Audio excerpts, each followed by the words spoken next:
The vice presidential pick is based on what does the presidential campaign need and what do they want.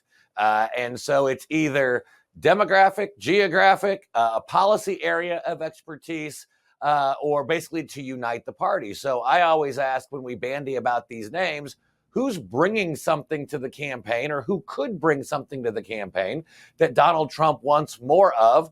And so you have to look at, well, could it be geographic? Could it be demographic? Obviously, he's been president already, so you don't necessarily need a policy expertise. And so what I would say is who could move the needle, whether it's in Michigan, whether it's in Georgia, whether it's in suburban Philadelphia or Pittsburgh or something along those lines. And I think whichever candidate could bring something to the campaign that they don't have enough of or they want more of, that's who he'll end up picking. Well, who is that person? I mean, looking across the names, Donald Trump has said, I'm going to keep pressing you on this.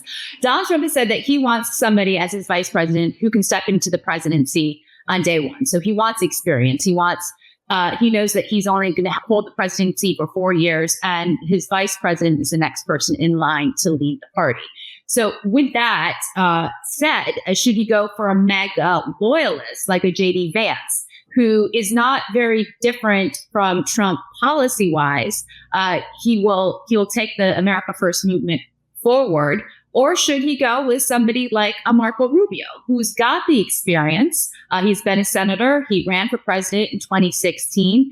Yes, he lives in the state of Florida, but all indications are he moved his residence out of the state of Florida. And he might attract Hispanic voters to the ticket, whereas J.D. Vance probably will attract any new demographics to the ticket because the MAGA diehards are there to vote for Donald Trump, not the vice president. Right. And that's the choice that Donald Trump faces. And thank goodness we've got such a deep bench. And we really, when you look at those 8 names, there's such a broad cross section of our party.